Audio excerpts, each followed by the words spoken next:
أعوذ بالله من الشيطان اللعين الرجيم بسم الله الرحمن الرحيم الحمد لله رب العالمين والعاقبة للمتقين والجنة للمؤمنين والنار للملحدين والکافرین والمشرکین والمنافقین والصلاة والسلام علی سید الانبیاء والمرسلین سیدنا ونبینا وشفیعنا ابی القاسم محمد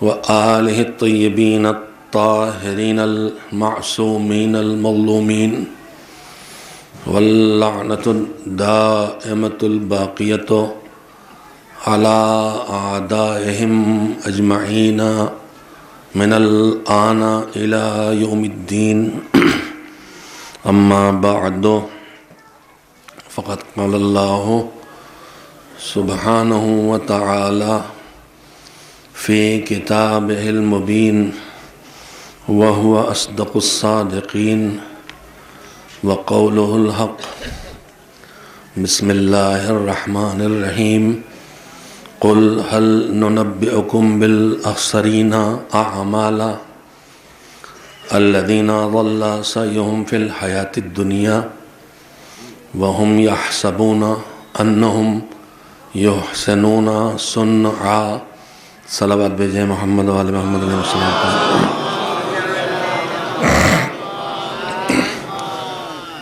سب سے پہلے گزارش ہے کہ جن مرحومہ کے ایصال ثواب کے لیے مجلس ہوئی ہے ان کی تربیت روح کے لیے کم از کم ایک بار سورہ حمد اور 3 بار سورۃ توحید کی تلاوت فرما کے ان کی روح کو ہدیہ کر دیں. بسم اللہ الرحمن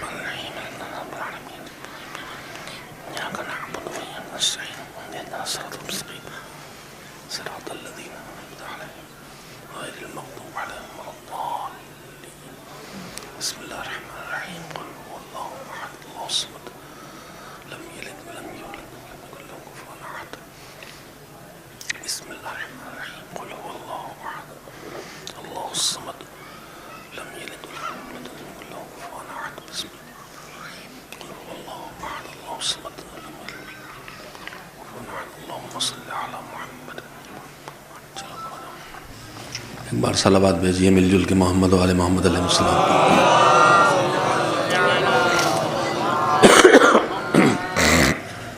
سب سے پہلے میں جو تاخیر ہوئی مجھے پہنچنے میں اس کے لیے معذرت خواہ ہوں، لیکن اس میں قصور صرف میرا نہیں ہے. ہم نے کل طے کیا تھا مولانا تہذیب سلموں سے کہ 6 ساڑھے 6 بجے نکل جائیں گے،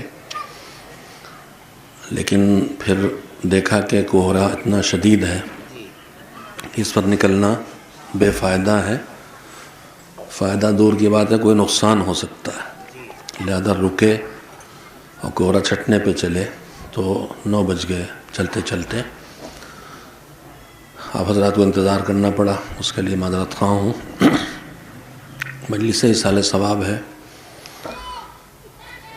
میں اکثر جگہوں پہ یہ باتیں کہتا ہوں، ایصال ثواب کے لیے جو کام کیے جاتے ہیں ان میں پہلی بات تو یہ ہے کہ اللہ نے قطعاً کوئی پابندی نہیں لگائی ہے، بالکل آپ کو ہمیں اختیار دیا ہے کہ واجب کاموں کو چھوڑ کر جتنے سنت اور مستحب کام ہیں ان میں سے کوئی کام بھی کسی بھی زندہ اور مرحوم کے لیے کہیں سے بھی کسی وقت بھی کیا جا سکتا ہے. یہ تاریخوں کا تعین ہمارے بزرگوں نے اس لیے کیا تھا کہ اگر یہ بھی نہ کریں گے تو یہ بھی نہ ہوگا، ورنہ کوئی شریعت کی طرف سے سیوم پنجم 40واں خاص کر کے کرنے کا حکم وارد نہیں ہوا ہے. ہمارے بزرگوں نے سید الشہداء علیہ السلام کہ اور ان کی اور ان کے اصحاب کے جنازوں کی تدفین اور کا دن جو تیسرا دن تھا عاشور کا، اس سے سوم کو ایک اپنے لیے لازم قرار دے لیا۔ اور آپ اگر غور کریں گے تو سارے شہداء میں معصومین اور غیر معصوم جو ان کے خانوادے کے ہیں یا ان کے اصحاب میں ہیں، کسی کا خصوصیت سے 40واں یا 40 نہیں ملتا ہے۔ صرف سید الشہداء کی شہادت کا 40واں دن، چونکہ وہ سیرت عبداللہ ابن جعفر بھی ہے اور روایات کے مطابق سیرت حضرت زینب سلام اللہ علیہا بھی ہے، سیرت سید سجاد بھی ہے، تو اس دن کو ایک اپنے لیے طے کر لیا کہ کم سے کم اس دن تو اپنے مرحوم کو یاد کریں۔ اب اس کے بعد جو کچھ ہے، تیسرا چاند نہ لگے اور کون سنیچر نہ پڑے اور کون بدھ نہ پڑے اور کیا نہ ہو اور کتنے دن کے پہلے ہو جائے، 40واں ہے تو 40واں ہے، آپ اسے 29واں کر لیتے ہیں، کہتے ہیں 40واں ہے، 41واں نہیں ہو سکتا ہے، خواتین کی شریعت میں حرام ہے۔ اس لیے کرتے ہیں کہ ایصال ثواب کرنا ہے، اس نام پہ یاد کر رہے ہیں۔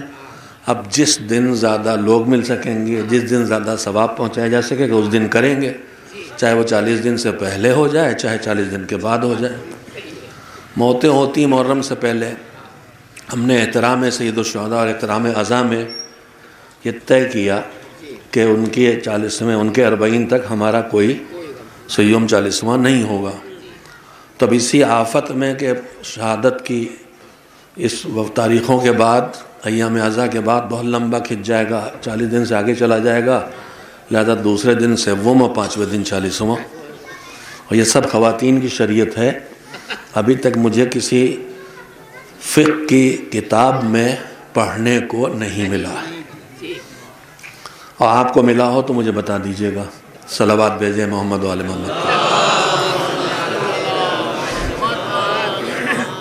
اللہ نے جہاں بیڑیاں نہیں ڈالی ہیں، جہاں پابندیاں نہیں لگائی ہیں نیکیوں پر، وہاں ہم اپنے رسم و رواج کی بیڑیاں پہنا کے، پابندیاں لگا کے کیوں محروم کریں اپنے آپ کو نیکیوں سے؟ باقی چیزیں بھی تفصیلی گفتگو کرتا رہتا ہوں، نیٹ سے پھیلتی رہتی ہیں، کلپ بھی بنتے رہتے ہیں، اور کلپ بنانے والے دوستی میں بناتے ہیں اور اس لیے بناتے ہیں کہ ان کی دھجیاں اڑائی جائیں، مگر ادو شبد سبب خیر گر خدا خواہد، اگر اللہ چاہے تو دشمن بھی سبب خیر ہو جاتا ہے۔ وہ بات جو ایک گاؤں میں رہ گئی تھی، وہ پھیلا دیتے ہیں کلپ بنانے والے، عالمی سطح پہ اس بات کو پہنچا دیتے ہیں۔ جی مسلسل کسی علاقے کی مجلس ہے جو 4 سال کے بعد نکالی گئی، اور میرا نام مولانا چسنی رکھا گیا، رکھ لو میرا نام، کوئی فرق نہیں، پیغام تو پہنچا۔ خیر میں ادھر جانا نہیں چاہتا تھا، تو ایک بات تو یہ عرض کرنا تھی۔ دوسری بات یہ ہے کہ خطیب جب ممبر پر آتا ہے تو یہ ممبر نہ میرا ہے، نہ میرے باپ دادا کا ہے، نہ اس لیے کہ میرے باپ پڑھتے تھے تو مجھے ملنا چاہیے اور میرے استاد پڑھتے تو مجھے ملنا چاہیے، کچھ نہیں ہے۔ یہ ممبر رسول کا ممبر ہے، یہ ممبر علی کا ممبر ہے، یہ ممبر ان کی اولاد میں آنے والے ہادیوں کا ممبر ہے، اور وہ اس ممبر سے اپنی کوئی بات نہیں کہتے تھے، جو بات کہتے تھے اس کی کہتے تھے، لہذا یہاں سے بات اسی کی ہونا چاہیے۔ اگر مجھے اپنا ذاتی عقیدہ یا نظریہ یا خیال بیان کرنا ہے تو میں آپ کو ڈرائنگ روم میں بلاؤں، چائے پلاؤں، جیسے نئے نئے شعراء شعر کہہ کے چائے پلا کے سناتے ہیں۔ اگر مجھے شوق ہے اپنے نکتے سنانے کا، آپ کو اپنے گھر پہ بلاؤں، لیکن اس ممبر پہ وہی کروں جو میرے ہادیوں نے کیا ہے۔ کہ جملے بھی کہتا رہتا ہوں لیکن دہراؤں گا کہ ممبر اس کی بات پہنچانے کے لیے ہے، دین پہنچانے کے لیے ہے، مذہب پہنچانے کے لیے ہے، عقائد دین پہنچانے کے لیے ہے، احکام دین پہنچانے کے لیے ہے، اخلاق دین پہنچانے کے لیے ہے، سیرت معصومین پہنچانے کے لیے ہے، ان کی باتوں کو پہنچانے کے لیے ہے۔ اس لیے کہ ممبر رسول کبھی مدینے میں بچتا ہے، کبھی غدیر میں، ممبر الگ الگ نہیں ہیں، ہم نے 2 قسمیں جو بنا لی ہیں، یہ بھی اپنے سہولت کے لیے کہ اب جو جی چاہے کرو، منبر غدیر کے نام تھوپ دو۔ میں پوچھتا ہوں جتنی فضیلتیں آئی ہیں کیا صرف منبر غدیر سے آئی ہیں؟ مدینے میں نہیں آئی فضیلتیں؟ مدینہ کے منبر سے کیا خطبہ توڑ کے نواسی کو گود میں نہیں لیا؟ مدینہ کی منبر پہ بیٹھ کے کیا حاذا حسین فارفوہ نہیں کہا؟ تو فضائل کا 90% حصہ کم از کم، یا 99 کہہ سکتا ہوں، مسجد الرسول سے آیا ہے۔ اور غدیر کے میدان میں کیا صرف ولایت کا اعلان ہوا ہے؟ کیا اللہ کے احکام کا بیان نہیں ہوا؟ کیا یہ نہیں ہوا کہ میں نے اللہ کے پاس جو پہنچایا تھا، سب آیا تھا، سب پہنچا دیا تم کو؟ تو وہاں احکام خدا بھی بیان ہوئے ہیں، یہاں عقائد بھی بیان ہوئے ہیں۔ یہ 2 قسمیں نہیں ہیں۔ منبر جس کا ہے اس کی بات کہنے کی جگہ ہے، اس کی بات کہی جائے تو منبر ہے، چاہے جہاں سے کہی جائے، اور اس کی بات نہ کہی جائے تو منبر نہیں ہے، چاہے اسی ڈھانچے پہ بیٹھ کے کہی جائے۔ میں بے دلیل گفتگو نہیں کرتا ہوں، جذبات کا سہارا بھی نہیں لینے کو نہیں کوشش کرتا ہوں، جذبات کا سہارا بھی نہ لوں، عقل کی بات ہو۔ آپ ہم سب بچپن سے سنتے ہیں، دربار شام میں یزید نے جب اس خاندان کے خلاف اپنی رسوائی کو چھپانے کے لیے بٹھا دیا خطیب کو، اور اس نے لغویات کہنا شروع کیے، خلاف دین و مذہب باتیں شروع کی، تو سید سجاد علیہ السلام نے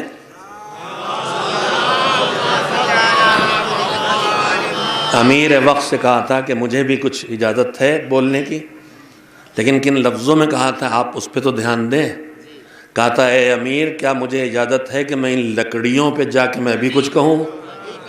تو جب اللہ کی بات نہ کہی جائے تو منبر کا ڈھانچہ بھی لکڑیوں کا ڈھانچہ بن جاتا ہے، اور جب اللہ کی بات کہی جائے تو پالان شتر بھی غدیر کے منبر بن جاتے ہیں۔ صلوات بھیجیں محمد و آل محمد کو۔ یہ منبر جن کا ہے اس منبر پہ آئیں تو ان کی سوچ کیا ہے کہ اگر بہت مشکل کام ہے لیکن پھر بھی ہمیں غور کرنا ہی پڑے گا کہ اگر وہ ہوتے اس جگہ تو کیا کرتے۔ سہم امام خرچ کرنے والے کو بھی یہی سوچنا چاہیے کہ یہ رقم ان کے ہاتھ میں ہوتی تو مسجدوں میں سہم امام سے سنگ مرمر کے لگواتی، یا سادی مسجد بنا کے کسی غریب کا گھر بنوا دیتی۔ آپ چپ کے بیٹھے رہیے، حقائق یہی ہیں۔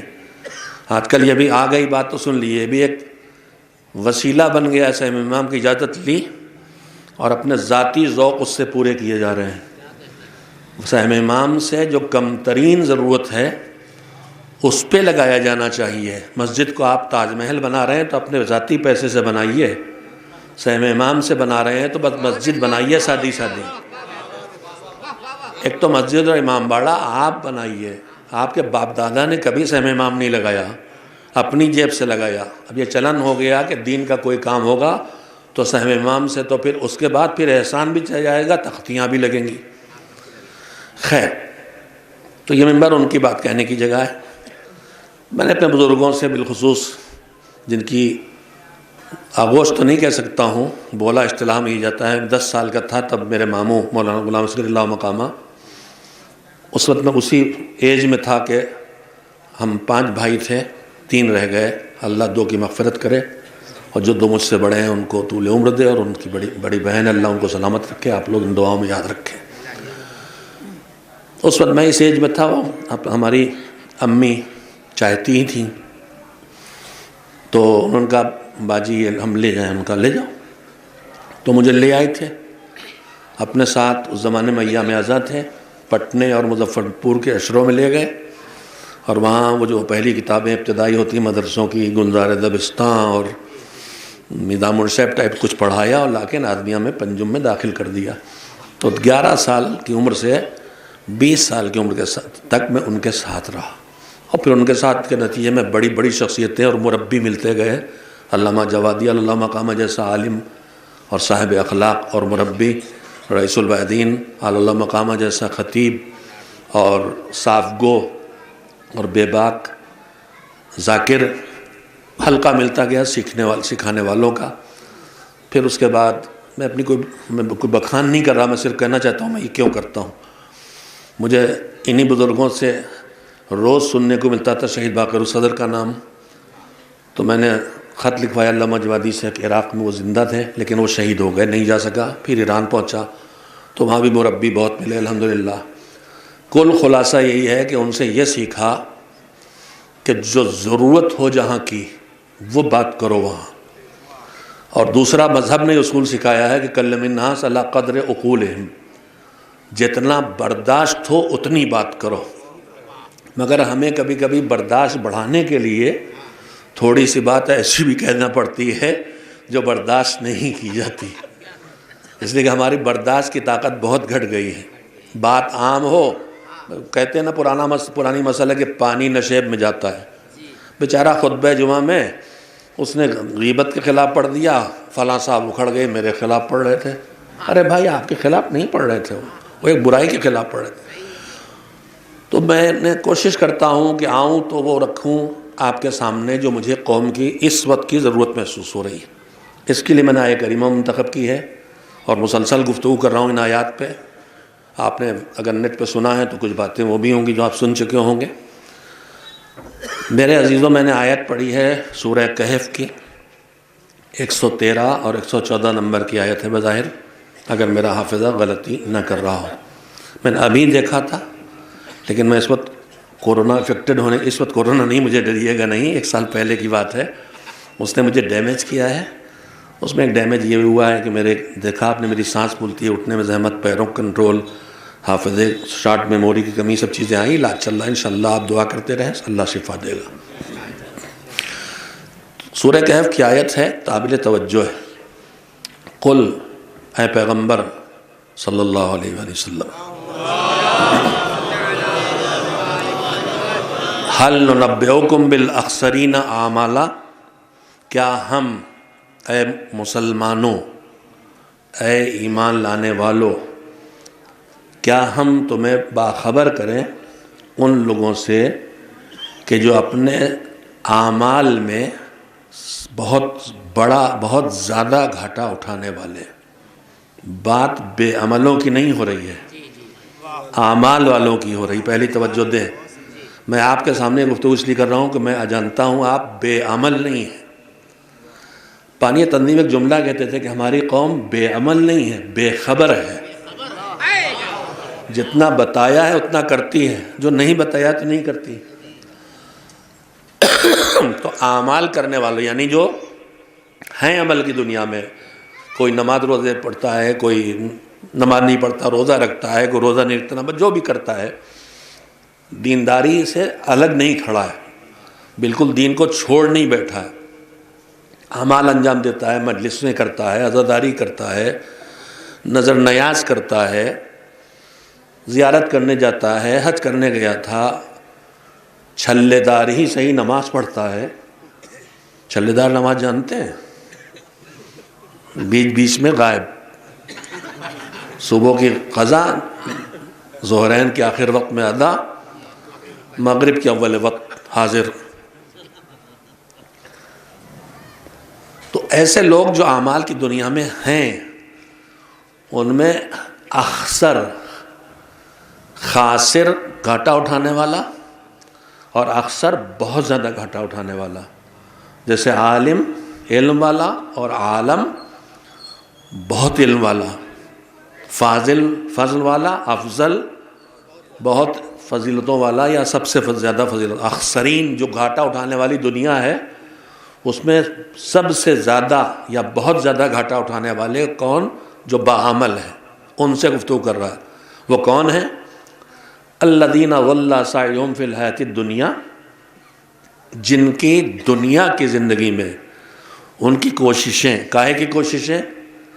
جنت جانے کی کوششیں، ثواب کمانے کی کوششیں، ان کی کوششیں بیکار ہو گئیں. الذین ضل سعیہم فی الحیاۃ الدنیا، جن کی کوششیں ہوئیں مگر اس راہ سے ہٹ گئیں جس راہ پہ جا کے نجات اس ہدف تک پہنچاتی. نمازیں تو پڑھیں مگر اس راہ میں نہیں پڑھیں کہ جو نجات دلائے.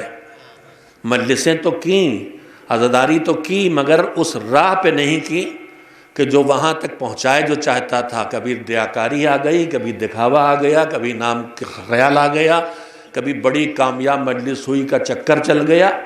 تو اس راہ سے ہٹ گئے جس پہ آئے تھے کرنے. نماز پڑھنے آئے، اگل بغل 4 آدمی تھے، اب اپنے لحن و قرت کی دھونس جمانے کے لیے صفیہ حضرت شروع ہو گئے، اس راہ سے ہٹ گئے. ایک مثال ہے اس کی راہ سے ہٹنے کی. میں آج وہیں آپ کی خدمت. الذین ضل سعیہم فی الحیاۃ الدنیا، جن کی کوششیں دنیا کی زندگی میں ناکام ہو گئیں، بہت زیادہ ناکام. وَهُمْ يَحْسَبُونَ أَنَّهُمْ يُحْسِنُونَ صُنْعًا، اور وہ یہ سمجھ رہے کہ ہم تو بڑا سمجھتے رہے کہ ہم تو بڑا اچھا کر رہے ہیں. خیرات بھی کرتے رہے، کھانا بھی مسجدوں میں بھجواتے رہے، افطاری کا دیگیں چڑھا کے نظر و نیاز بھی کرتے رہے، سمجھ رہے ہیں ہم بہت اچھا کر رہے ہیں. مگر جس مال سے کر رہے تھے اس میں خمس واجب تھا، وہ نہ نکالا. جس گیہوں کی روٹی بھجوائی تھی اس پہ زکوٰۃ واجب ہوئی تھی، نہ دی. اب یہ سمجھتے ہیں ہم بڑا اچھا کر رہے ہیں مگر بڑے گھاٹے میں. دیکھیے گھاٹے کی 2 قسمیں ہوتی ہیں. ایک میں نے بزنس میں کچھ لگایا اور میرا نفع نہیں آیا مجھے. ایک یہ ہے کہ جو میں نے بزنس میں لگایا اس میں سے کچھ گھٹ گیا. ایک یہ ہے کہ میں نے بزنس میں لگایا اور وہ سب ڈوب گیا. یہ گھاٹے کی 3 قسمیں جو ہیں یہ پھر ہلکی ہیں. نفع نہیں آیا، اگلی بار آئے گا. کم آیا ہے، زیادہ ہو جائے گا. اصل مال سے گیا ہے، پھر آ جائے گا. پورا اصل مال ڈوب گیا ہے تو پھر ہم کہیں سے لگا دیں گے. لیکن یہ جو سودا ہے جس کی ہم آپ بات کر رہے ہیں، اس میں گھاٹا اس کا نہیں ہے کہ خالی مال ڈوبا. اس میں گھاٹا یہ ہے کہ مال سمندری جہاز میں لاد کے ایکسپورٹ کرنے لے کے آ رہے تھے سعودی عرب سے کھجور انڈیا، اور جہاز بھی ڈوبا اور خود بھی ڈوب گئے. تو مال ڈوبے تو بڑا گھاٹا نہیں ہے، مال کے ساتھ خود بھی ڈوب گئے. ہم نے زندگی بھر جو کیا، جو پانے کے لیے کیا، وہی برباد نہیں ہوا.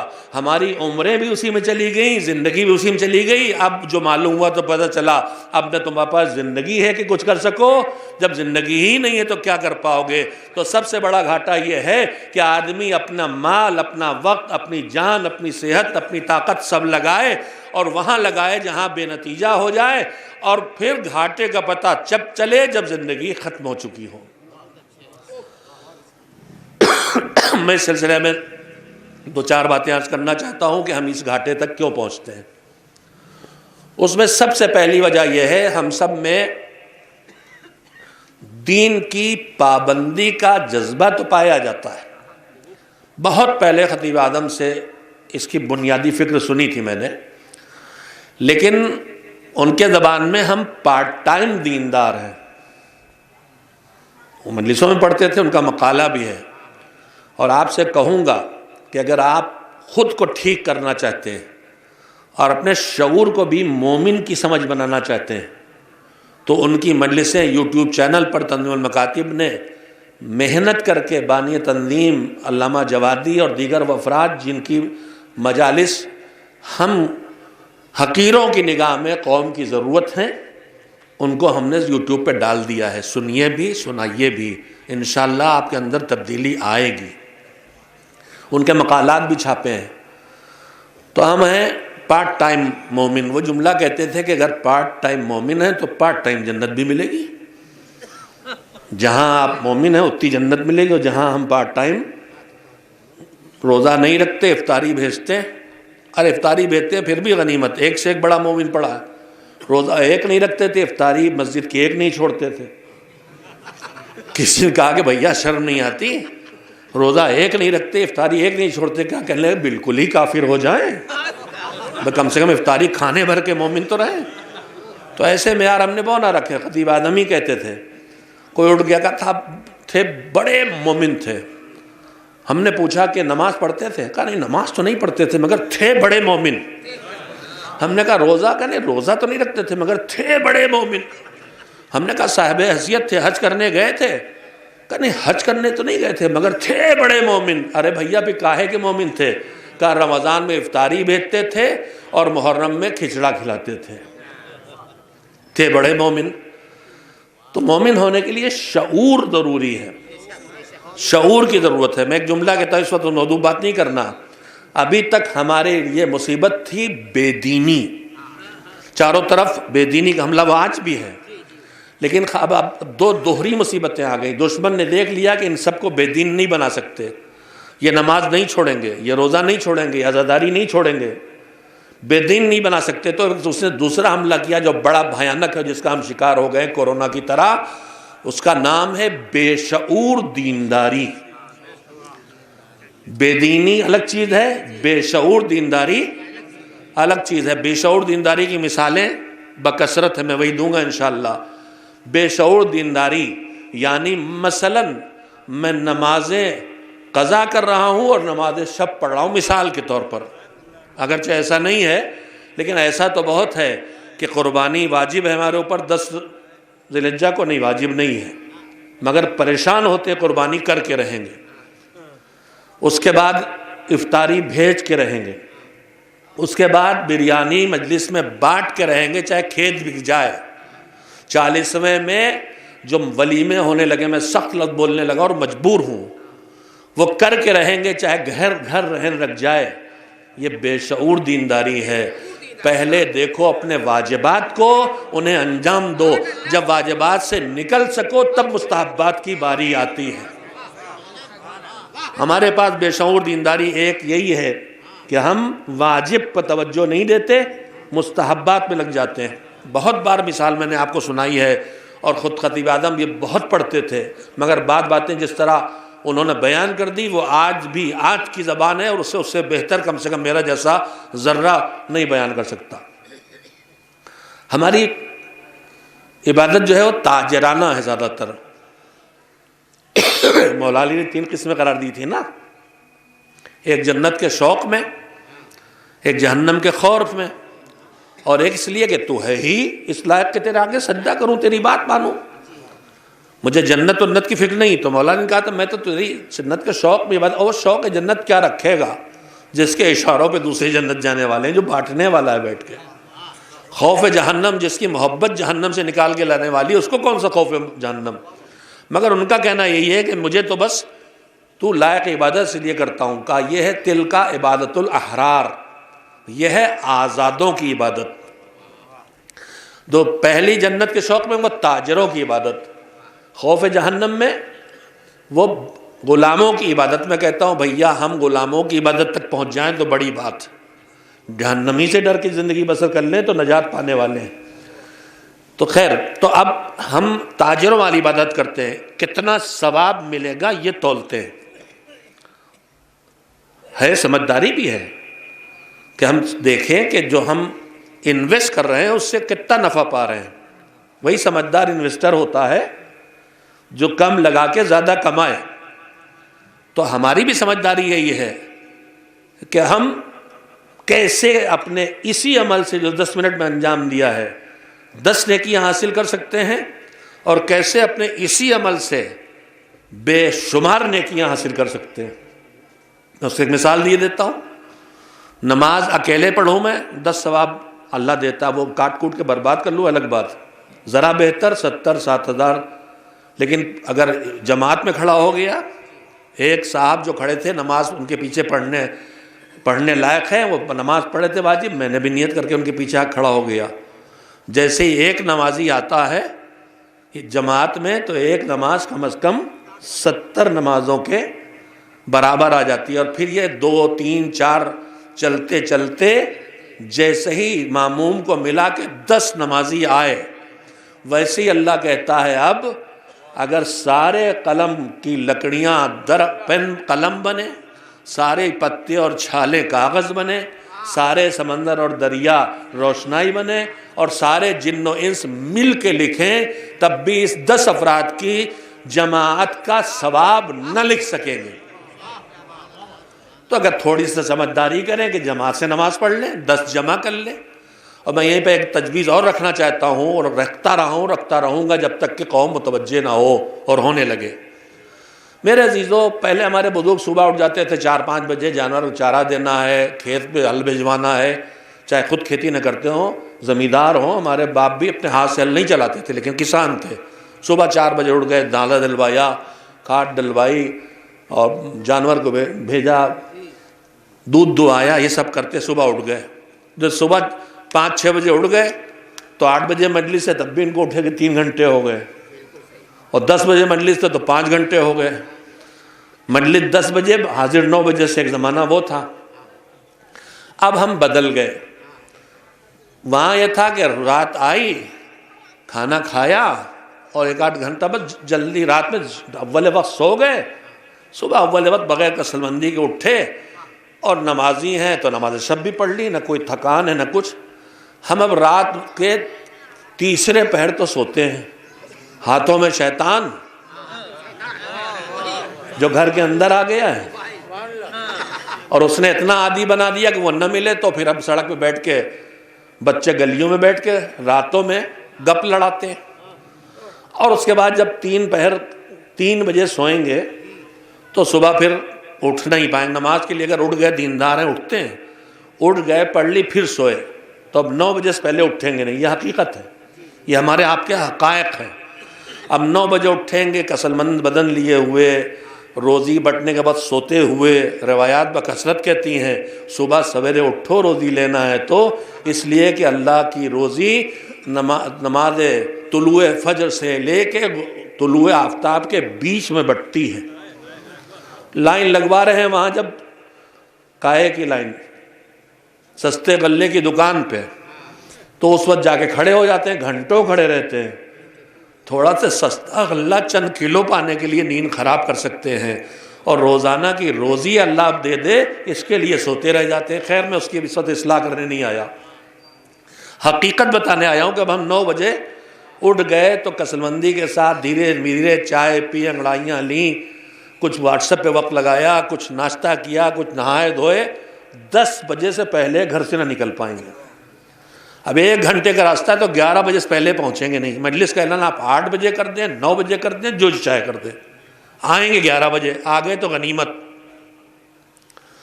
اب 11 بجے آئیں گے تو ایک طریقہ اور، اب وہ بھی رسم بن گیا ہمارے ہاں 40ویں کی 2 مجلسیں میرے سامنے ہوا۔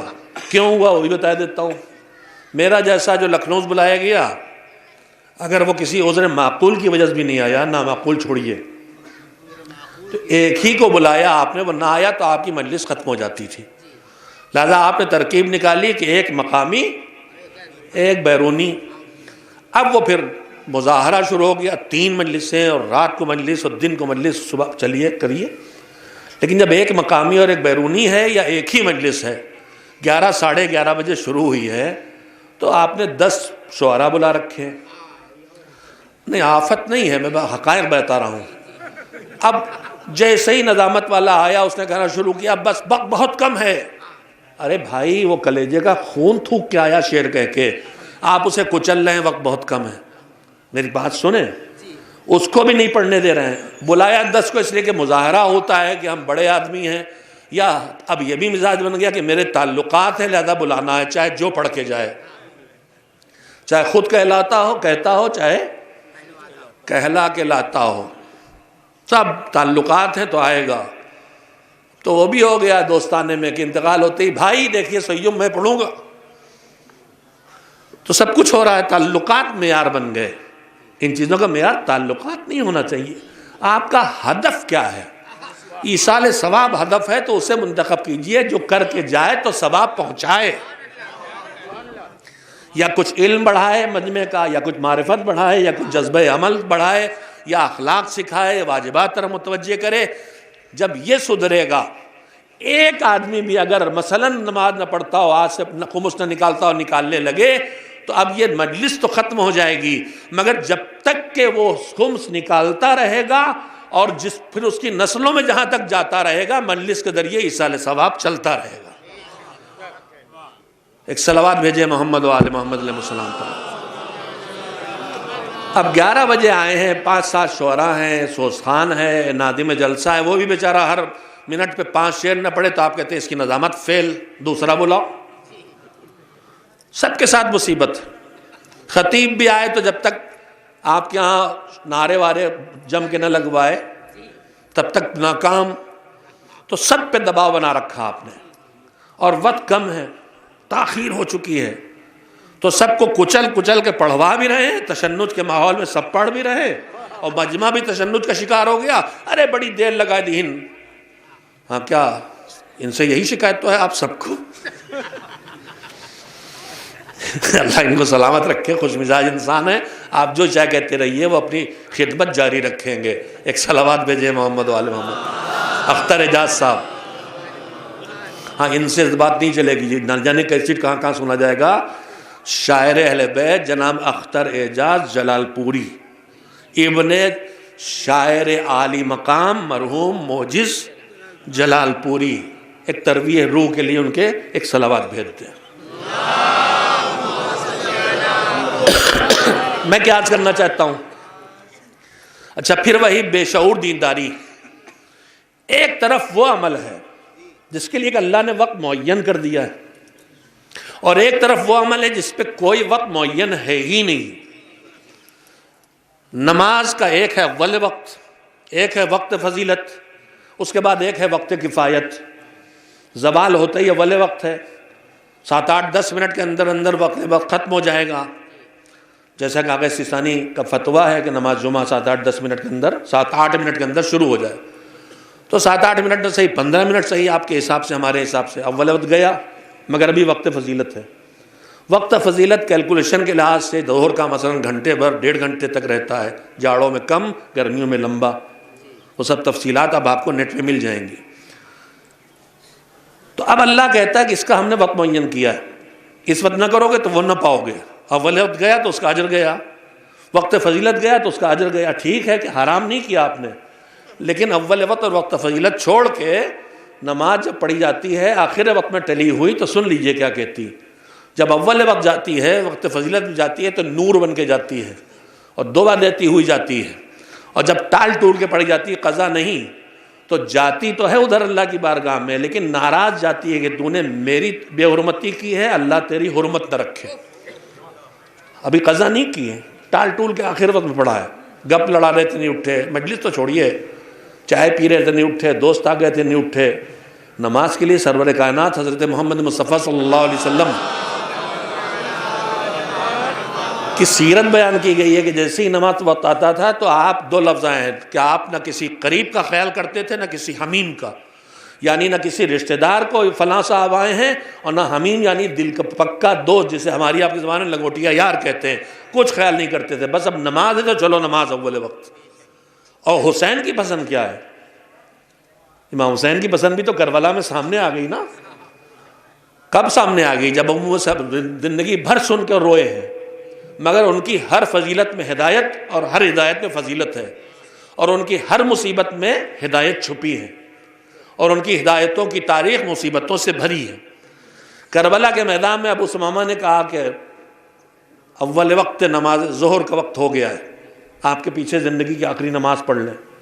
امام نے ظاہر انہیں معلوم ہے لیکن دنیا کو بتانے کے لیے چہرہ اٹھایا آسمان طرف، کہا ہاں اول وقت زوال ہے.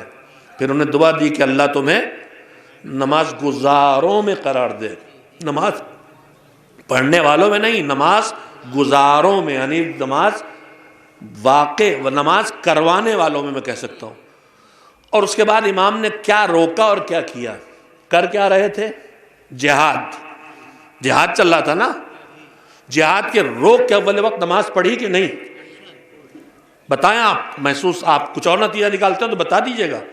میں تو یہی سمجھا ہوں کہ جہاد کو روک کے اول وقت نماز پڑھی. اکثریت نے صرف 2 مجاہد کھڑے ہوئے امام کے آگے ان کو روکنے کے لیے، اور بعض روایت کے مطابق فقیہ کربلا حبیب ابن مظاہر اسی وقت نکل گئے جنگ لڑنے کے لیے، اس لیے کہ حکم یہی ہے کہ لشکر 2 حصوں میں بانٹو، آدھا لڑے آدھا نماز پڑھے. پھر آدھا نماز پڑھ کے واپس جائے، امام جماعت میں انتظار کرے، پھر جو لڑا واپس آئے. اور اسلحے لگا کے نماز پڑھو، ہوتا ہے دشمن ایک دم سے حملہ کرے تو مقابلہ کر سکو، اتار کے مت رکھو. تو جہاد بھی کیا گیا، لیکن جہاد کے بڑے حصے کو روک کے اول وقت نماز قائم کی حسین نے. اب اس سے زیادہ پیغام کیا چاہیے کہ جب وہ جہاد کو روک کے اول وقت نماز قائم کریں تو پھر ان کا تذکرہ، ان کا ذکر ہم سے کیا کہتا ہے؟ ان کا تو گھر یہی جواب دیتا ہے. لیلۃ الحریر میں جہاں تک مجھے یاد آتا ہے، صفین کی وہ رات جس میں رات بھر جنگ چلی ہے، علی نے ایک مرتبہ جنگ روکی، نماز پڑھنے کھڑے ہو گئے. ابن عباس نے کہا مولا یہ وقت نماز کا؟ کہ لے اسی کے لیے تو لڑ رہے ہیں. تو اول وقت نماز کے لیے بھی جہاد روک کے جنگ نماز پڑھی اول وقت. نماز شب کے لیے جہاد روک کے علی نے نماز شب پڑھی. اب اس سے زیادہ کیا پیغام ملنا چاہیے؟ اے علی والو، اے حسین والو، اگر تم میں ذرا سے ان کی محبت اور ان کی سیرت کو سمجھنے کی طاقت ہے تو ان کے نام پہ اول وقت نمازوں کو نہ بگاڑو، ذکر حسین کو روک کے نماز قائم کرو، نماز قائم کر کے پھر ذکر حسین پہ واپس آ جاؤ. میں نے تجویز اس لیے نہیں رکھی کہ نقطہ کوئی دوں آپ کو، نقطے بازی نہیں، حقیقت عرض کرنا چاہتا ہوں. آپ ہم یہاں جمع ہوئے ایصال ثواب کے لیے، جو راستے ایصال ثواب کے اپنائے، مجلس کر رہے ہیں، سورے پڑھ رہے ہیں، تلاوت کی ہے، دعائیں پڑھی گئی ہیں، قل ہو اللہ پڑھی گئی ہے، صلوات پڑھی گئی ہے، تسبیحیں نہ جانے کیا کیا کر رہے ہیں، فاتحہ کر رہے ہیں، نظر کر رہے ہیں، ثواب پہنچا رہے ہیں، غریبوں کو کھانا کھلا رہے ہیں، تبرک بانٹ رہے ہیں، سب کر رہے ہیں. کس لیے کر رہے ہیں؟ مرحوم تک پہنچانے کے لیے، مرحومہ تک پہنچانے کے لیے. ان میں سے ہر کام کا ثواب لمیٹڈ ہے. سورہ حمد پڑھا، ایسا پانی نہ تھا، سورہ حمد پڑھی، ایک قرآن کے برابر ثواب ملا. 3 بار سورہ توحید پڑھی، سورہ توحید ایک صلوات بھیجے محمد والے محمد.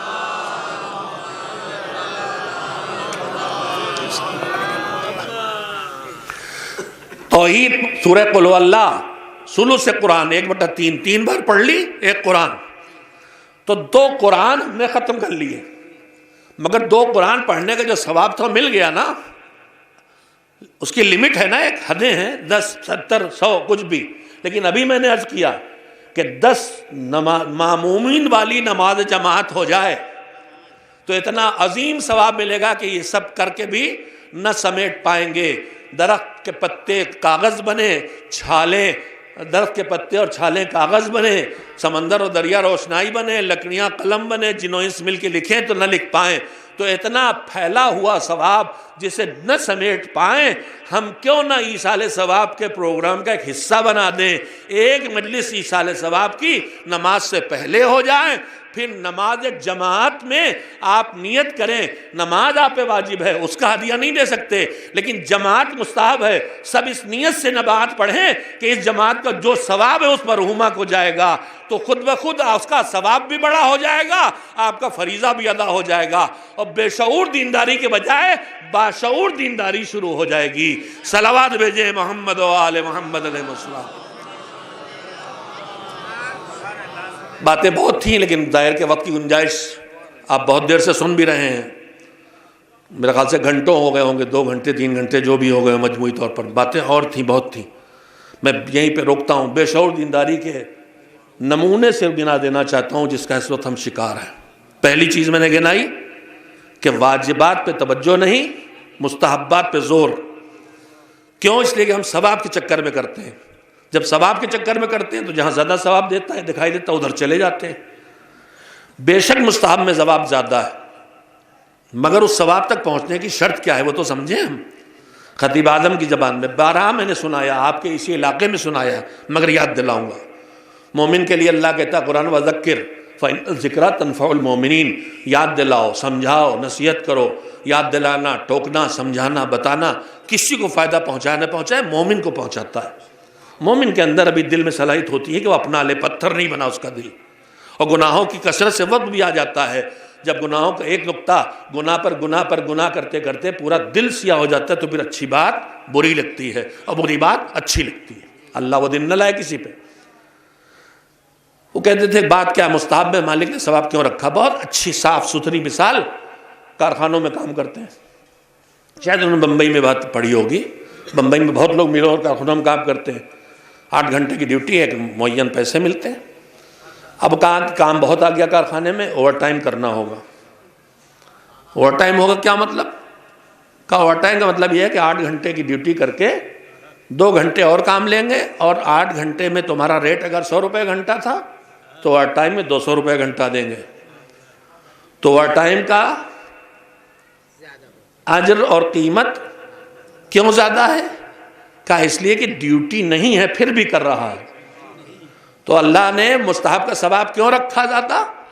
اس لیے کہ واجب ڈیوٹی ہے لیکن یہ مستحب ڈیوٹی نہیں ہے پھر بھی کر رہا ہے، اس لیے ڈبل کر دیا ثواب. لیکن اب جو ڈبل کر دیا تو انہی کی مثال سنیے. ہم گئے مینیجر کے پاس, ہم نے کہا مینیجر صاحب کل سے بس اوور ٹائم کریں گے ہم. کہنے گیٹ آؤٹ. کیا ہوا؟ کہ اوور ٹائم وہی کر سکتا ہے جو ڈیوٹی کر چکا ہو. میرے عزیزوں, مستحب کا بہت ثواب ہے, مگر مستحب کا ثواب تب ملے گا جب اس لائن کے واجب کو ادا کر چکے ہو. افطاری بھیجو مگر خمس نکال کے بھیجو. حاضری کرو, پیش کرو 8 محرم کو سید حضرت عباس کو, مگر اس کی زکوٰۃ نکال کے ڈالو. نمازیں پڑھو, مصلی بچھاؤ, مگر مصلی کے پر خمس واجب ہوئی کی رقم سے مت خریدو, ورنہ کچھ قبول ہونے والا نہیں ہے. پہلے واجبات پہ دھیان دیجئے. واجبات کر کے وقت بچے, طاقت بچے, ہمت بچے, تو پھر مستحبات کی طرف جائیے. مولا علی کا ارشاد ہے, انسانی نفس کی 2 حالتیں ہوتی ہیں. میں دن رات کا میرا اپنا آپ کا سب کا تجربہ ہے. ایک مرتبہ نفس کے اندر اقبال ہوتا, یعنی اللہ کی طرف بڑھنے کی للک, اور کبھی کبھی ادبار ہوتا, یعنی سستی, مزہ نہیں آتا نماز میں, اچھی نہیں لگتی تلاوت, نماز شب میں بھی دل نہیں لگ رہا. اب سنیں کتنے کریم مالک کا مذہب ہے اور کتنے کریم اس کے بیجے ہادی ہیں. کہا دیکھو, جب تمہارا دل لگے تو واجب بھی کرو, مستحب بھی کرو, لیکن جب دل نہ لگے تو زبردستی اپنے اوپر مستحب کو نہ لا دو. کہ دعا پہ زبان چل رہی ہے, کان ادھر سن رہے ہیں, ادھر لگے, پڑھتے روز اس لیے ضرور پڑھیں گے, دعائے مشلول نہیں پڑھیں گے ضرور, تب نہیں. ہم کہتے ہیں دل لگے تو کرو, اور دل نہ لگے تو نہ کرو. اپنے ساتھ زبردستی کرو گے تو تم سے واجب بھی چھوٹ جائے گا, لیکن دل نہ لگے مستحب چھوڑو گے تو دھیرے دھیرے یہ تمہیں خود واپس لے آئے گا کہ واجب کرتے کرتے پھر مستحب کی طرف آ جاؤ گے. ایک صلوات بھیجیں محمد و آل محمد. وقت ختم ہو گیا, میں بات کو سمجھتا ہوں. میں عرض کر رہا تھا کہ ہم جو دین پر عمل کرنے کا جذبہ رکھتے ہیں, جو مذاق نہیں اڑاتے, نہ کریں مگر مذاق نہیں اڑاتے. کچھ بدنصیب وہ بھی ہیں جو نہیں کرتے اور انکار کرتے ہیں ان کا. بکرات ملیں گے آپ کو ایسے, کوئی پردے کا انکار کر رہا ہے, پاک نگاہ والے. اللہ میاں نہیں جانتے تھے کہ پاک نگاہ والے. انہوں نے کہا یا ایھا الذین آمنوا لا قل للمؤمنین یغضوا من ابصارہم. مردوں سے, مومنوں سے کو اپنی نگاہ جھکا کے رکھے, پاک واک نہیں ہوتی. وَقُلْ لِلْمُؤْمِنَاتِ يَغْضُضْنَ مِنْ أَبْصَارِهِنَّ. اللہ کی آیت غلط نہ پڑھی ہوں میں نے, من ہے نا اس میں, يَغْضُضْنَ أَبْصَارَهُنَّ. قُلْ لِلْمُؤْمِنَاتِ يَغْضُضْنَ أَبْصَارَهُنَّ. مرد بھی نگاہیں جھکا کے رکھیں, عورتیں بھی نگاہیں جھکا کے رکھیں, پردے پھاڑ پھاڑ کے مجلسوں میں نہ جھانکیں, جلوس نکلنے کے لیے چھتوں پہ آ کے نہ کھڑی ہوں, نگاہیں نہ لگائیں. ہمارے درمیان یہ تو طے ہو گیا کہ مرد نگاہیں جھکائے رکھے, جھکائے چاہے نہ جھکائے, مشہور ہے, کرنا چاہیے. لیکن عورتوں کے تو کوئی خیال ہی نہیں, ان کے لیے جیسے مردوں کا جھانکنا جائز ہے. اللہ کہہ رہا نہ پاک نگاہ ادھر نہ پاک نگاہ ادھر. تم بھی نگاہیں جھکا کے رکھو, تم بھی نگاہیں جھکا کے رکھو. پھر آگے بہت پابندیاں لگاتا ہے. تو بات میں بات آئی, میں نے یہ بھی کہہ دی, پردے کا مذاق اڑانے والے لوگ نکل آئے. روزہ صاحب غربت کے دور کا تھا جب بھوکوں مرتے تھے لوگ, اب روزہ وزہ نہیں. قصر کے مسائل تب تھے جب اونٹ پہ چلتے تھے, ہوائی جہاز پہ نہیں.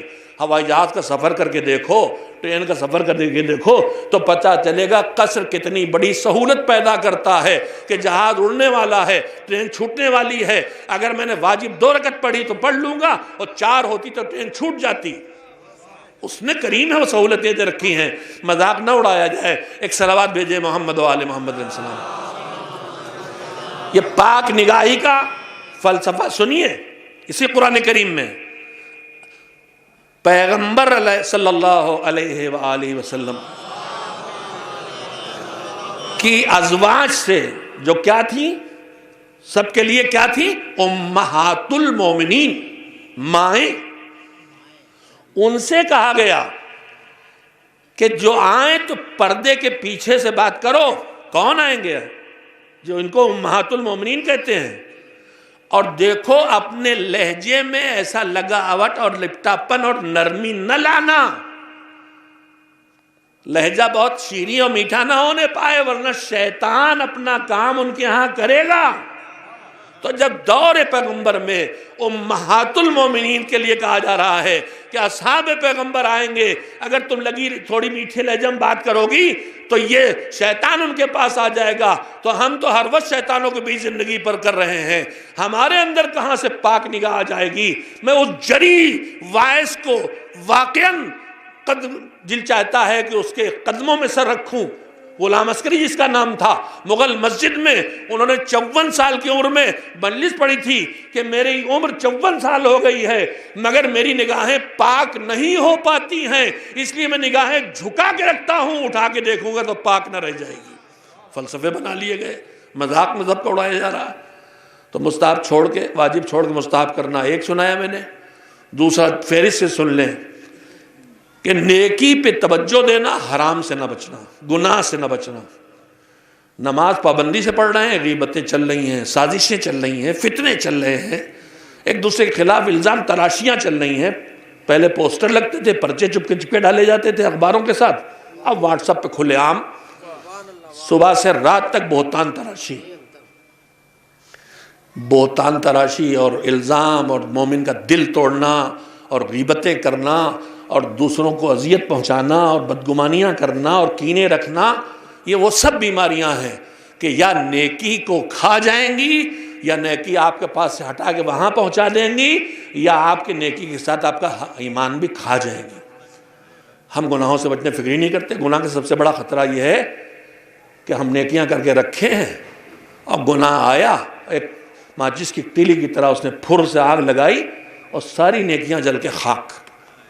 تو گناہ سے بچنا اس لیے ضروری ہے تاکہ نیکی جو کی ہے، ہمیں فکر ہے ثواب کمانے کی مگر ثواب بچانے کی فکر نہیں ہے۔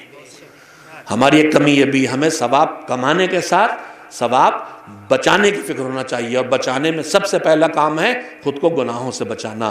بس میں نے بات کو ختم کیا، پھر زندگی رہی، کہیں نہ کہیں سب باتیں عرض کرتا رہوں گا۔ سوشل میڈیا پھیلاتا ہے اور جہاں ہمارے چاہنے والے نہیں پہنچا پاتے وہاں ہمارے مخالف پہنچا دیتے ہیں۔ الحمدللہ یہ بھی اللہ کے بنائے راستوں میں سے ایک راستہ ہے، میں اس کریم کا اس پہ بھی شکر ادا کرتا ہوں۔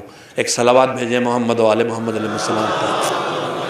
یہ مجلس اعضا، یہ فرش اعضا، یہی ایک جگہ بچی ہے دین بچانے کی، دین پہنچانے کی، دین پھیلانے کی۔ ہم کتابیں پڑھتے نہیں، ہم بزرگوں کو بہویں ہی ڈانٹ کے چپ کر دیتی ہیں، اگر پوتے پوتی کچھ کہہ دے محلے میں کیا ٹوکیں گے بزرگ۔ پہلے ہمارے بزرگ محلے کے ٹھیکیدار ہوتے تھے، کسی کا لڑکا کنچے کھولا 2 ڈنڈے مارے، چل بھگ گھر۔ باپ نہیں آتے تھے لڑنے، آتے تھے شکریہ کرنے، ادا کرنے، بابا اچھا کیا، اور آپ ملے تو ماریے گا۔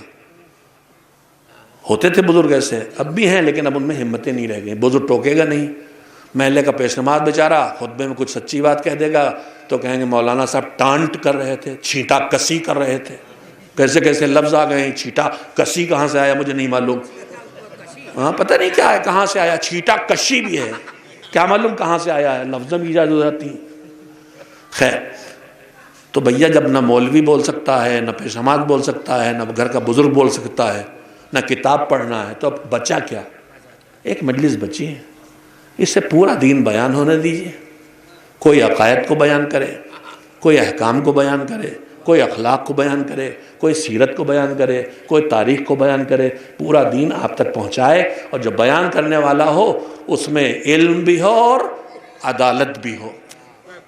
علم ہو تاکہ جہالت کی وجہ سے غلطی نہ کرے، اور عدالت ہو تاکہ اپنے فائدے کے چکر میں غلط بات آپ تک نہ پہنچائے، اسے منبر بھی اٹھائیے جس علم بھی ہو عدالت میں ہو۔ جیسے آپ خطبہ جمعہ میں اسی کو منبر دیتے ہیں جو مصلی میں کھڑے ہونے لائق ہوتا ہے، علم والا اور عدالت والا، ویسے اسے ممبر بٹھائیے۔ یہ ممبر ان کی بات پہنچانے کی جگہ ہے، اور یہ ممبر وہاں ہر وہ جگہ ممبر ہے جہاں سے بات کہی جائے، چاہے چوراہے پہ کھڑے ہو کے مائک سے بولا جائے، چاہے گاڑی پہ چلتے ہوئے تب تقریر کی جائے، وہ سب ممبر ہیں۔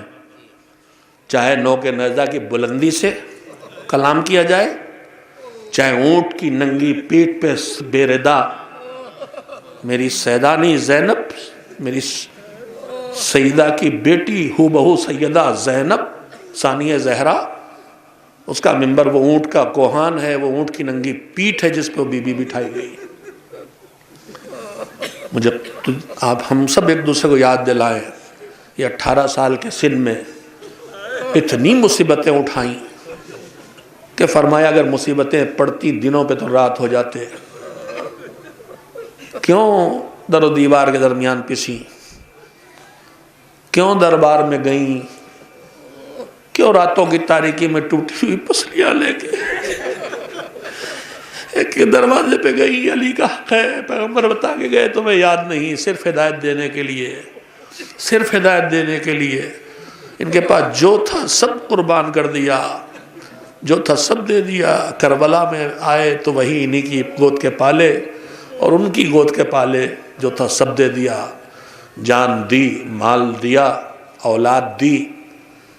جان دی تو لبا ذکر خدا کے ساتھ جان دی، اولاد دی تو اپنے ہاتھوں سے سجا سجا کے بھیجا. جو جاننے کے لائق اپنے قدموں میں نہ تھے انہیں ہاتھوں پہ اٹھا کے پہنچایا لے جا کر. اولاد کو قربان کیا. معتبر خطبہ سے سنا ہے، روایت میں ابھی تک میں نے نہیں پڑھا، کہ جب اون محمد کی جنازے لے کے امام حسین ان کے ساتھ ابو الفضل ابھی زندہ ہیں آئے، خطیب اعظم کہتے تھے کہ شاید صورتحال یہ رہی ہو کہ عباس ہاتھوں کے باندھے سر جھکائے کھڑے ہیں، اپنی بہن سے شرمندہ ہو گئے. میں زندہ ہوں، میرے گود کے پالے شہید ہو گئے. مگر میں نے سنا یہی ہے کہ لاشیں آئیں تو بیوی نے لاشوں کے درمیان جگہ بنا کے سجدہ شکر کیا.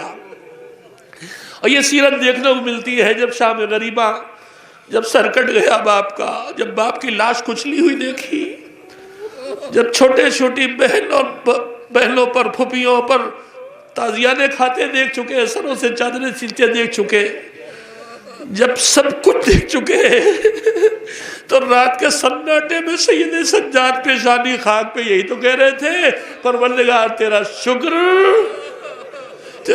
ہے کہ تو نے ہماری قربانی قبول کر لی.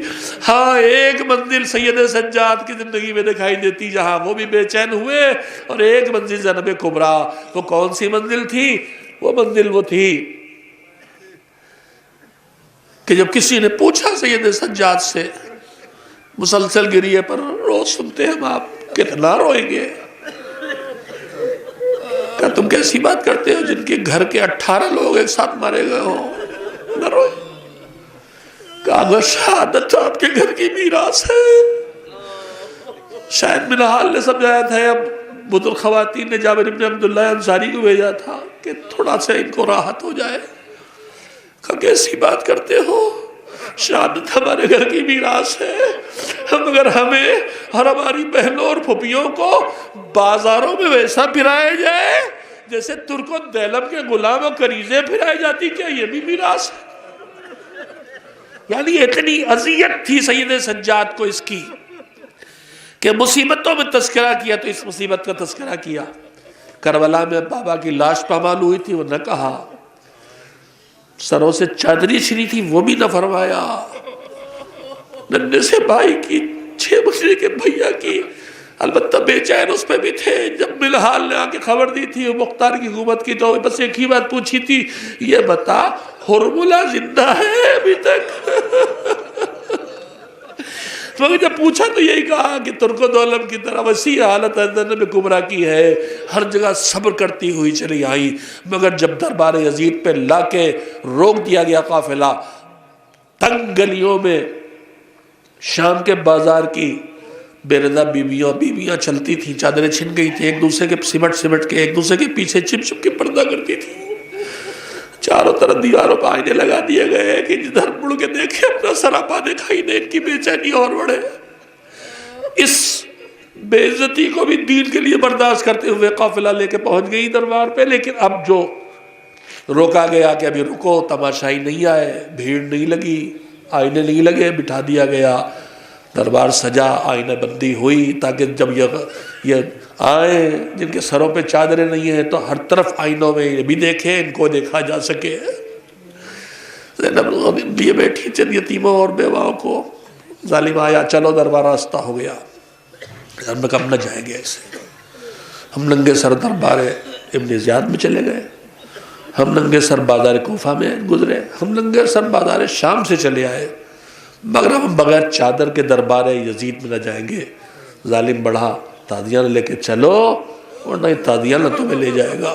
علی کی بیٹی اٹھ کھڑی ہوئی کہ تم ہمیں مجبور سمجھتے ہو؟ تم نے ہمارے شیر جیسے بھیا کے بازو کاٹ کے سر پہ گرز بار کے شہید کر دیا. تم نے ہمارے لال اکبر کے گلے جی برچھی ماری. تم نے ہمارے بھیا حسین کا گلا کاٹا. ایک بیٹا ہمارا بچہ اسے قیدی بنایا. مگر ہم مجبور نہیں ہیں, ہم مجبور نہیں ہیں. مڑی چھوٹے سے قافلے کی طرف رباب آؤ, ام کلثوم آؤ, سکینہ آؤ, میں بدعا کروں تم آمین کہو, یہ تباہ ہو جائے, ہم دربار میں نہ جائیں گے. یہ زینب وہ ہے اس سیدہ کی بیٹی کہ جب علی گرفتار کر کے لے جائے گئے تھے دروازے کے پیچھے کچلی جا چکی تھی. وہی دروازے کے پیچھے دیوار کے پیچھے کھڑے ہو کے آواز دی تھی, خلو ابو الحسن, چھوڑو ابو الحسن کو ورنہ بال بکھرا دوں گی. اتنا سنتے ہی آسمانوں میں لرزہ آیا, زمینوں میں, اور مسجد کی نبی کی دیواریں اٹھ گئی. ظالم کو چھوڑنا پڑا تھا. یہ اسی فاطمہ کی بیٹی زینب ہے. یہ بددعا کرے اب یہ سب تباہ ہو جائیں گے. مگر حسین کا پیغام کیسے آگے پہنچے گا؟ ایک بار زنجیروں کے کھنکنے کی آواز کانوں میں آئی. سمجھ گئی میرا بیٹا, میرا بھتیجا, میرے بھائی کے کلودی یادگار, مگر میرے وقت کا امام, میرا حاکم, میرا مولا مجھ سے کچھ کہہ رہا ہے. اب کہا تو کیا پھوپھی اماں, بڑا صبر کیا, ایک امتحان اور دیجئے, ننگے سر دربار میں جا لیجئے. ارے جل کے مر جانا, کٹ کے مر جانا ان کے لیے آسان تھا, مگر ننگے سر دربار میں جانا مشکل تھا. جذبات کی حکومت نہ قائم ہونے دی, امام وقت کی اطاعت میں ہاتھ گرا دیے. اگر یہی مرضی خدا ہے, اگر یہی میرے امام کا فیصلہ ہے, تو زینب ننگے سر دربار میں بھی چلی جائے گی. علی و فاطمہ کی بیٹیاں رسن بستہ دربار میں لا کے خاک پہ بٹھا دی گئی تاکہ دین بچ سکے, تاکہ دین کا پیغام نسلوں تک جا سکے. فاطمہ کی کنیزوں, علی کے غلاموں, حسین و زینب کے عزاداروں, اپنے گھروں میں دین کو کھینچ کے لے آؤ تاکہ جو مصیبتیں انہوں نے جس مقصد سے اٹھائی تھی وہ مقصد زندہ رہے اور کربلا کا پیغام پائندہ رہے. وَسَيَعْلَمُ الَّذِينَ ظَلَمُوا أَيَّ مُنْقَلَبٍ يَنْقَلِبُونَ. اللہ لعنت اللہ علی القوم الظالمین. الہی بحق الزہرا و ابیہا و بالہا و بنیہا, پروردگار معصوم عالم کا واسطہ مرکز عصمت ہیں, ان کے بابا کا واسطہ, ان کے شریک حیات ہم سفر علی مرتضیٰ کا واسطہ, ان کے جنت کے سردار بچوں کا واسطہ, اس مرضیہ اور راضیہ کا واسطہ. معبود اس چھوٹی سی عبادت کو قبول فرما, اور اس سے جو ثواب ہم نے حاصل کیا ہو ہم خود محمد و آل محمد کی بارگاہ میں اسے ہدیہ کرتے ہیں تو پھر ثواب بڑھائے گا. اب جو بڑھ کے ملے وہ اس مرحومہ کی روح تک پہنچا دے جن کی سال ثواب کی مجلس ہے. پروردگار ہمیں توفیق دے, اپنے واجبات کی طرف متوجہ ہوں. ہم جو نیکیاں کریں انہیں اپنے اعمال ضائع نہ کریں. معبود ہم سب جسم اور روح سے بیمار ہیں. مالک ہماری جسمانی بیماریوں سے اور ہماری روحانی بیماریوں سے ہمیں نجات عنایت فرما. جو قبروں میں ہیں محتاج ہیں معبود ہم ان کے لیے دعا کرتے ہیں, معبود ان کی مغفرت فرما. ہماری اس دعا کو قبول کر کے راحت کی ہوائیں اور راحت کی اور سکون کی فضائیں ان کی قبروں تک پہنچا. پروردگار جو دنیا میں ہیں مگر ظلم و ستم کا شکار, جیسے یمن, جیسے مختلف افریقہ کے ممالک, بالخصوص نائجیریا, بحرین, سعودی عرب, جہاں ظلم اپنے عروج پہ, معبود ظالموں کو آپس میں ٹکرا کے نیست و نابود کر, اور ان اپنے بندوں, اپنے غلاموں, اپنی کنیزوں, علی والوں اور حسین والوں کی حفاظت فرما.